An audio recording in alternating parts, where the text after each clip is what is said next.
pieces that have been kind of broken down.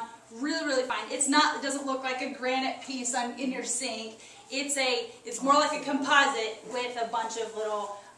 It's like only 10% of granite. Yeah, it's 10% granite, but it's supposed to be really, really durable. Now it's going to scratch too, and they make them in black and gray, white and bisque. So different colors. Every single person that has a black one loves it because they can't ever see anything in it, so they don't know if it's scratched or not. But it cleans the same way. You know, if you have, what color is yours, Pat? It's pretty dark. Is it? Yeah. Okay. So you have one of the dark ones. I mean, again, they're very, very durable.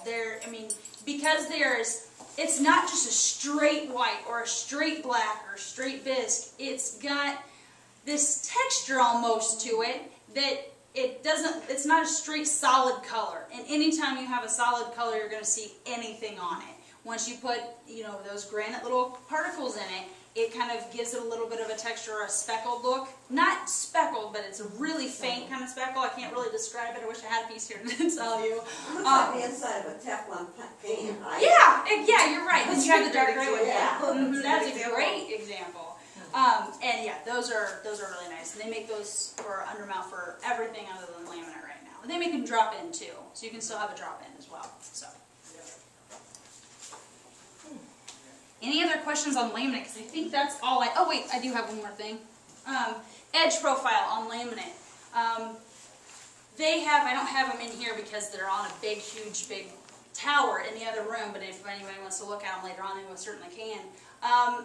The edge profile that's on this laminate here, back by Steve, that is just a double round over. It's rounded over in the top and rounded over in the bottom.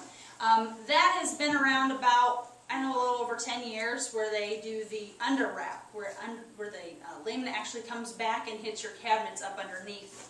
So it's not just unfinished underneath, it actually under wraps back to your cabinets. They make OG edges in laminate now, and those are all in the other room. I don't have an OG edge on the floor at the the bathroom. You're right. Thank you. The bathroom, if you guys ever visit in there, has one of Formica's not brand new big sample. They have one of their standard price granite looks, and that we have one of those in there too. Looks really nice. It's a really, really light color. But that has the OG edge, so if you ever want to see that, you can go in there. Where the under wrap really comes into play is, and not only does it look nice from this perspective, but whenever you have a raised bar and you have seating down here or whatever, it just looks a lot nicer, a lot more finished. Certainly. It also comes in a beveled as well, which is the top where our coffee is on. I think one point to probably point out is with the bevel on the ends, you do not have to cap it. So right behind George is a great example of where you have to cap that in. Yeah, by cap she means just a flat cap on the end. Flat cap. Bevel is the only one you can do where it's not just a flat cap. In bevel you can actually bevel all the way around, so it's the same edge profile everywhere. Where on this one it's rounded over in the front but flat on the side. So bevel's the only one you can do this different. So, any other questions with laminate? No? Okay. You want to do solid surface? Yeah. I think I'm going to lead into solid surface. Everybody probably has heard of Corian, and that's when most people come in and say, I want Corian. But there are many different brands of solid surface as well.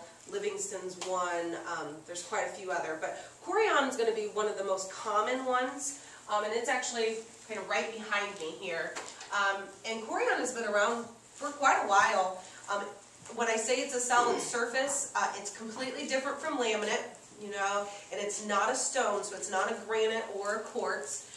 The color actually goes all the way through it. And with that being the color going all the way through, there's some advantages to it, if you want to say. Durability-wise, if you scratch it, on the surface top, it can be buffed out. So, if you scratch on a laminate top, there's no buffing out on the laminate. It just kind of builds the character of that laminate. With the Corian, you can buff it out. Good word.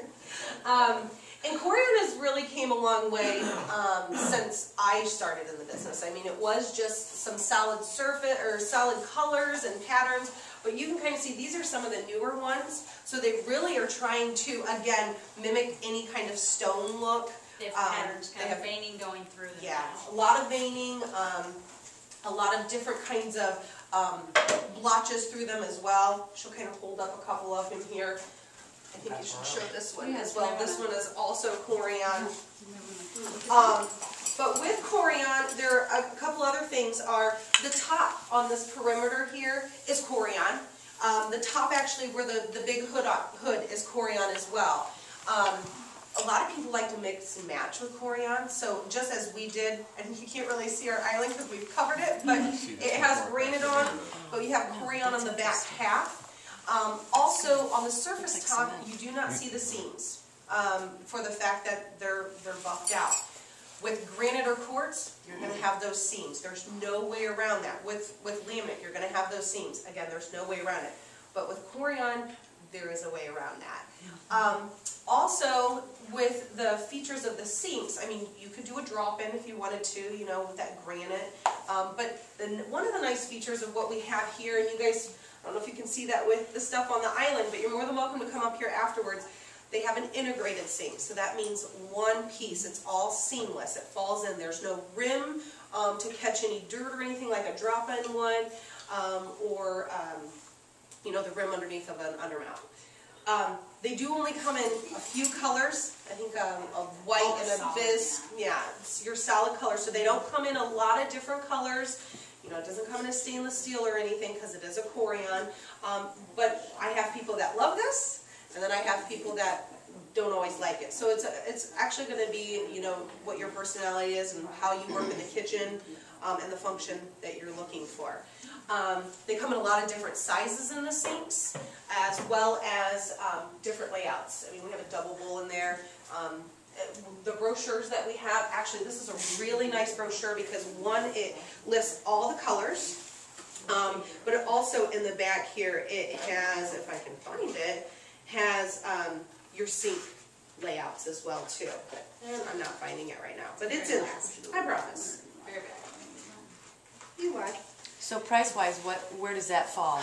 Price-wise, again, it's going to be kind of a difficult answer for the fact that it's priced in groups, and it's priced actually with letters, so A to E, A being the most economical, E being the most expensive. And as you get into groups, the higher you get up in groups, the more colors, the more patterns you're going to have. But it's going to be kind of right after laminate. But again, I mean, because Granite has dropped so low in their pricing, I mean, you could pick a high letter of, like, say the highest group in E, and have a very decorative edge profile around there, and it could be more than if you picked a group 1 in Granite. So it kind of really depends on your selections of what you end up selecting, because it could be vice versa. I mean, you could pick an egg group A or a group B and pick a group C in your Granite, and then your Granite's going to be more expensive. If we set you free with the box of Corian and said, pick the color that you like, guaranteed you're going to come back with one of the higher cost ones. Yeah. Because the lower price ones are all the solid colors. They're the very, very, very small particulate pieces, so there's not much going on in them. So the nicer looking colors are all higher priced. And the reason, one of the reasons for that, I want to kind of just say this. Smaller samples, but these are kind of solid colors and a group B. Yeah. So, but the colors that have the swirls and the movement and larger particulate pieces in them are more expensive, one, because they have more going on in them and so they have more colors in them, but there has to be more labor to watch them because when they pour these, they have to make sure that they're not making a pattern or spelling a word. When they pour it all out into the piece, they have to like just double check that there's not, you know, an S going through it or, you know, which is a swirl pattern, just kind of like what they want, but they don't want to have letters in them, you know, or anything, you know, weird kind of going on. So there's more work involved in their labor. Like the solid colors, they can just pour it and walk away from it and it's done. So they have less.